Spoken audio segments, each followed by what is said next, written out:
Hello everyone, আসসালামু আলাইকুম। তো চলো আজকে একটা পার্সেল আনবক্সিং করি। এখানে আমি প্যাকেটটা জম্বির মতো করে ছিঁড়ে প্রোডাক্টগুলো বের করতেছি। তো এখানে আমি নিছি ডোমস ব্রাশ পেন, ফেরি লাইট আর হচ্ছে একটা কাটার। তো আমি ফার্স্টে এখানে ফেরি লাইটটা আনবক্সিং করছি। তো এই ফেরি লাইটটা আনবক্সিং করার পর আমি চালু করে দেখি লাইটের আলো আসতেছে না। তো তারপরে আমি আমার দিমাগ কা বাতি জ্বালিয়ে দেখি এখানে ব্যাটারি লাগানো নেই। তো তারপরে আমি ব্যাটারি কিনে এখানে লাগিয়েছি। তো ব্যাটারি লাগানোর পরে আমি এক্সপেক্টই করিনি যে এটা এত সুন্দর আলো হবে। তো তারপরে আমি এই কাঁটাটা আনবক্সিং করছি। তো এই কাঁটাটা নেওয়ার আমার অনেকদিন ধরেই শখ ছিল। তো ফাইনালি আজকে নিয়ে নিছি। তো এই কাঁটাটি করার পরে আমি দেখলাম এর সাথে আরো 5টা ব্লেড রয়েছে। মানে মোট 6টা ব্লেড রয়েছে এখানে।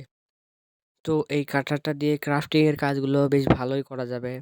তো আমি এখানে একটা কাগজ কেটে টেস্ট করছিলাম, বেশ ভালোই। তো তারপরে আমি এখানে ডোমসের ব্রাশ পেনগুলো আনবক্সিং করব। তো এখানে মোট 14টা কালার আছে, একটা সিলভার কালার আর একটা ব্লেন্ড করার জন্য হোয়াইট কালার। তো এখানে আমি কালারগুলো টেস্ট করে দেখলাম এগুলো খুব স্মুথ।